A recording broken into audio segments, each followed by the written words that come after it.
Hi, எல்லாரும் எப்படி இருக்கு? மாவடு வாங்கிட்டு வந்திருக்கேன். அது இப்போ போட போகிறேன். அதை உங்களோட ஷேர் பண்ணிக்கலான் இருக்கேன். இந்த மாதிரி காம்பு வடு தான் வாங்கி வந்திருக்கேன். 2 கிலோ வாங்கி வந்திருக்கேன். இதை நம்ம வாங்கிட்டு வந்த உடனே என்ன பண்ணணும், இந்த காம்பெல்லாம் ஒட்டை கட் பண்ணக்கூடாது. இதை கொஞ்சம் இப்படி வச்சுட்டு கட் பண்ணணும். இது பாருங்க, இந்த மாதிரி கொஞ்சம் வச்சிடணும். ஒட்டை கட் பண்ணினா நாளடைவில் வீணாயிடும். இப்படி இருக்கணும். கொஞ்சம் வச்சு தான் கட் பண்ணணும். ஒட்டை கட் பண்ணினா கொஞ்சம் நாள் ஆச்சுன்னா இந்த வடு தான் ரொம்ப நல்லா இருக்கும். சாதாரண வடு விட ருமானி வடுல இந்த மாதிரி காம்பு வடு போட்டால் ரொம்ப நாளைக்கு நல்லா இருக்கும், வருஷத்துக்கும் நல்லா இருக்கும். ஆனால் நம்ம கரெக்டாக அதை பார்த்து போடணும். இது பாருங்க, இந்த மாதிரி இருக்கு இல்லையா? இதை கட் பண்ணி இப்படி கொஞ்சம் வச்சுட்டு இப்படி கட் பண்ணி நான் 2 கிலோ வாங்கிட்டு வந்திருக்கேன். இதை நான் என்ன பண்ணுவேன், இப்படி கட் பண்ணிவிட்டு அப்புறம் அலம்பிட்டு நல்லா அலம்பிட்டு கொஞ்சம் லேசாக ஒரு துணியில் போட்டு ஒரு லேசாக தொடச்சிடுவேன். மாவடுவை இந்த ஈரம் போக தொடச்சிட்டு கொஞ்சம் காத்தால போட்டாலே அதுவே இழுத்துன்றோம் அந்த துணியில். தொடச்சிட்டு அப்புறமா அதுக்கு உப்பு, மஞ்சப்பொடி, கொஞ்சம் வலக்கெண்ணெய் இதை போட்டு நல்லா குலுக்கி வச்சுருவேன். ஒரு நாள் அப்படியே வச்சுட்டு அந்த உப்பு தண்ணி கொஞ்சம் இறங்கினோடனே மறுநாள் கடுகு, மிளகா வத்தல், இன்னும் கொஞ்சம் மஞ்சள் இருந்தால் போட்டு அரைக்கலாம். நம்ம மிக்சியில் அரைப்பட்டதுன்னா, அப்படி இல்லைன்னா மஞ்சள் பொடியே அதோட போட்டு கொஞ்சம் அரைச்சிக்கலாம். உப்பு நான் 2 கிலோவுக்கு எப்படின்னா ஒரு கணக்கு எப்படின்னா 1 கிலோவுக்கு நல்லா ஒரு பிடிச்சபடி, ஒரு கையால் ஒரு பிடிச்சபடி உப்பு போடணும். அது கல் உப்பு தான், சால்ட்டு போடக்கூடாது. கல் உப்பு போடணும். அப்படி போடும்போது நம்ம அந்த கல் உப்பு ரொம்ப சில சமயம் பெருசாக இருக்கும் இல்லையா, அதெல்லாம் நம்ம கொஞ்சம் மிக்சியில் ஒரு சுற்றின்ட்டு ஒரு பிடிச்சபடி 1 கிலோவுக்குனாக்க 2 கிலோவுக்கு அது மாதிரி போட்டோன்னா கிட்டத்தட்ட 3/4 டம்ளர், சாதாரண ஒரு காப்பி டம்ளரில் 3/4 டம்ளருக்கு கொஞ்சம் கூட வரும். 1 டம்ளருக்கு கொஞ்சம் குறைச்சி வரும். அந்த மாதிரி நம்ம போட்டுக்கலாம். 1 டம்ளருக்கு கொஞ்சம் குறைச்சி போட்டுக்கலாம். அரைக்கும் போது கடுகு மிளகாலாம் அரைக்கும் போது அப்போ கொஞ்சோண்டு உப்பு போட்டு அரைச்சி அப்போ கொஞ்சம் போட்டுக்கலாம். இதுதான் நான் போடுற திட்டம். நீ உப்பு எவ்வளோக்கு எவ்வளோ போடுறோமோ அப்போ தான் மாவடு கெட்டு போகாமல் நல்லாயிருக்கும். போன வருஷம் போட்டதே எங்கள் காலத்தில் அப்படியே கடுக்குன்னு இருக்குது. வாயில் போட்டுண்டாலே எடுத்து போட்டு சாப்பிட கை வரலையே ஒழிய அவ்வளோ நல்லா இருக்குது போன வருஷம் போட்டது. ஆனால் மாவடு சீசனில் நம்ம மாவடு வாங்கி போடணுங்கிறதுனால நான் வாங்கிடுவேன். அது சாப்பிட்றோமோ சாப்பிட்டுருந்தோம் முந்தியெல்லாம் ரொம்ப. இப்போ அவருக்கெல்லாம் பிபிங்கிறதுனால கொஞ்சம் பார்த்து போடுறேன். ஆனால் அவசியம் மாவடு வாங்கி இந்த சீசனில் சாப்பிட்டா தான் உண்டு, அப்புறம் கிடைக்காது. இப்போ நான் இதை கட் பண்ணிவிட்டு உப்பு போடும்போது காமிக்கிறேன். நான் மாவடுலாம் அலம்பிட்டு இந்த மாதிரி கொஞ்சம் லேசாக துணியில் பரத்தி தொடச்சிட்டு கொண்டு வந்திருக்கேன். 2 கிலோ மாவடு. இது குலுக்கிறதுக்கு வசதியாக இருக்குன்னு இந்த டப்பாவில் போட்டுருக்கேன். இப்போ இதில் கல் உப்பை அந்த மாதிரி பொடி பண்ணி ஒரு 3/4 டம்ளருக்கு, அதாவது 2 பிடிச்சபடி எடுத்து போட்டேன். போட்டதுலேயே இது வந்திருக்கு. இந்த மாதிரி 3/4 டம்ளர் துளி கூட போட்டிருப்பேன். 2 பிடிச்சபடிக்கு துளி போட்டிருப்பேன். இது வந்திருக்கு. இதை போட்டு நம்ம ஃபஸ்ட்டு இதில் போட்டுடுறேன் இந்த உப்பை. அப்புறம் மஞ்சப்பொடி நல்லா இது சின்ன ஸ்பூனுங்கிறதுனால ஒரு 5-6 ஸ்பூன் போட்டுக்கலாம். அப்புறம் அரைக்கும் போதும் கடுகு மிளகாய் அரைக்கும் போது போட்டுட்டு அரைச்சிக்கலாம். மஞ்சப்பொடி போட்டிருக்கேன். வலக்கெண்ணெய் புதுசாக இதுக்குன்னே வாங்கி நம்ம பழச ஆற்றுல இருக்கிறதெல்லாம் யூஸ் பண்ண வேண்டாம், புதுசாக நம்ம எடுத்துக்கலாம். நான் 2 ஸ்பூன் விடுறேன் வலக்கெண்ணெய்.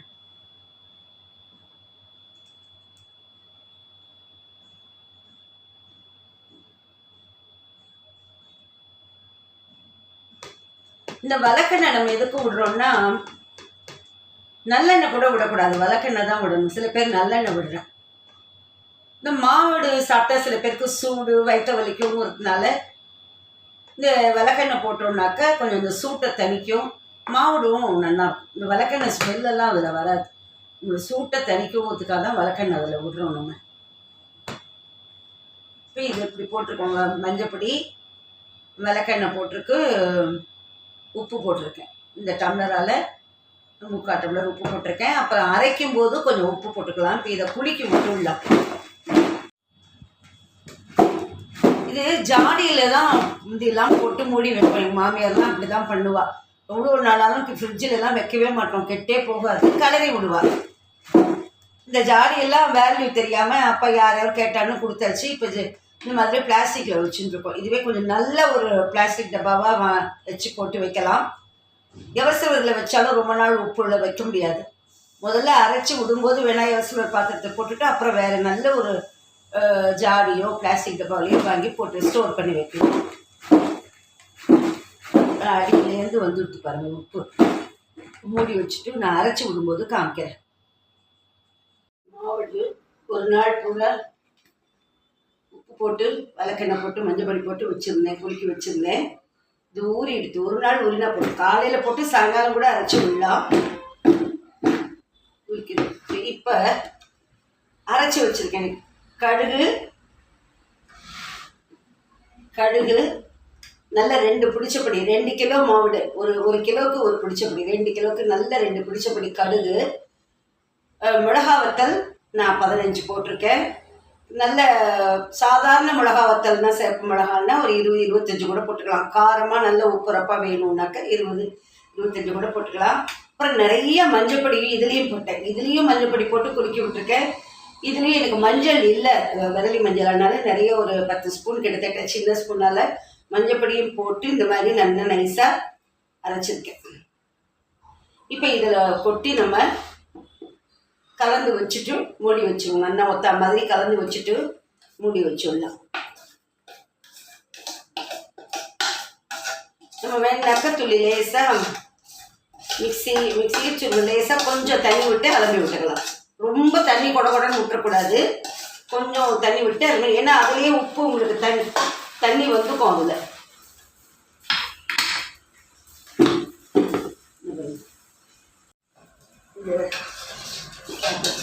மிக்சி எல்லாத்தையும் அலம்பி ரொம்ப போட்டக்கூடாது.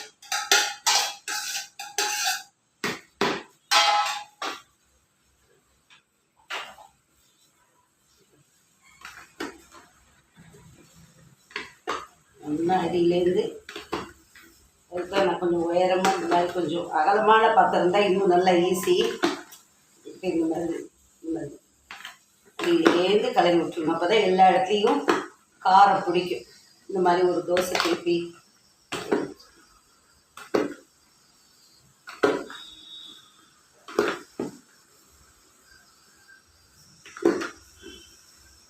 அடியில் தெரியுது பாருங்க.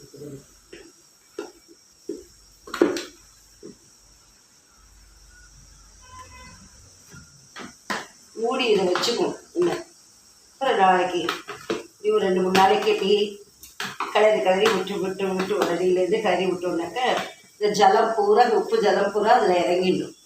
அப்புறம் நம்ம ஒரு 2-3 நாள் கழிச்சு ஜலம்லாம் இறங்கி ஜலம் விட்டுட்டோம்னா தூக்கி ஃப்ரிட்ஜில் வச்சு விடலாம். இந்த பிளாஸ்டிக்லேருந்து மாற்றி நல்ல வேறு ஒரு கண்ணாடி பாட்டில் மாதிரி இருந்ததுன்னா அதில் வச்சு விடலாம் ஃப்ரிட்ஜில். அது நல்லது. பிளாஸ்டிக்கில் வைக்கிறத விட இப்போ எனக்கு அகலமாக கலர்றதுக்கு இல்லையேன்னு இதில் வச்சுருக்கேன். இப்போ கண்ணாடி பாட்டில் மாதிரி இருந்தால் மாற்றிடுவோம்.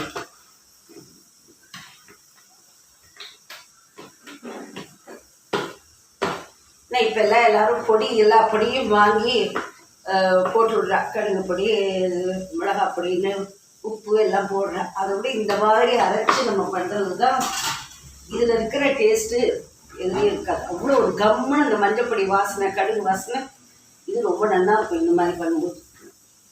இந்த மாவடு தயிர் சாத்துக்கு நல்ல காம்பினேஷன், பழையதுக்கு நல்ல காம்பினேஷன். பழையது மாவடுங்கிறது எல்லாரும் சொல்கிறது. ஆனால் நாங்கள் எங்கள் மாமியார் இருக்கிற நாளில் எங்கள் மாமியார் நாங்கள்லாம் ஒன்றா தான் உட்காந்து சாப்பிடுவோம். மாமனாருக்கு சாப்பாடு போட்டு கீழே தான் உட்காந்து சாப்பிடுவோம், பரமாரிப்போம். முதல்ல மாவுடுவை எடுத்து வச்சுருந்துருவோம். ஒரு கப்பு நிறைய எங்கள் மாமியார் எடுத்து வச்சுருவாள். தட்டில் எல்லாம் இத்தனை போட்டுருவா. சின்ன மாவுடுவாக கிடைக்கும். அப்போல்லாம் இப்போ மாதிரி பெருசாக இருக்கும், சின்னதாக கிடைக்கும். நிறைய எடுத்து தட்டில் எல்லா தட்டிலையும் போட்டுருவா எங்கள் மாமியார். அது காய் மாதிரி அதை தொட்டுட்டு சாம்பார் சாதம், ரசம் சாதம், மோர் சாதம்னு எல்லாத்துக்கும் மாவுடுவை தொட்டுட்டு தான் சாப்பிடுவோம். 1-2 நாள் காயை கூட பண்ணாமல் விட்டுருவோம். இந்த மாவுடுவை தொட்டு மாவுடு இருக்க போகிறோம், காய் பண்ணாட்டா பரவாயில்ல அப்படின்றவா எங்கள் மாமியார்.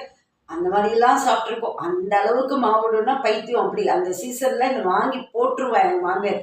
ஜாடி நிறையா வாங்கி போட்டுருவா. ஆவக்காய், அந்த மாவுடு எல்லாம். இப்போல்லாம் தான் குறைஞ்சி போச்சு எல்லாமே. ஆனால் அந்த ஆசை விடலை. இது இந்த மாவடு சீசன் வந்தால் அந்த மாவடு வாங்காமல் இருக்க முடியல. வாங்கி கொஞ்சமாவது போடணுங்கிற ஆசை மட்டும் விடலை. அது நம்ம கையால் போட்டால் தான் நமக்கு அது ஒரு திருப்தி. நீங்களும் பண்ணி பாருங்கள். மாவடு இதே மாதிரி போடுவோம். பாய்.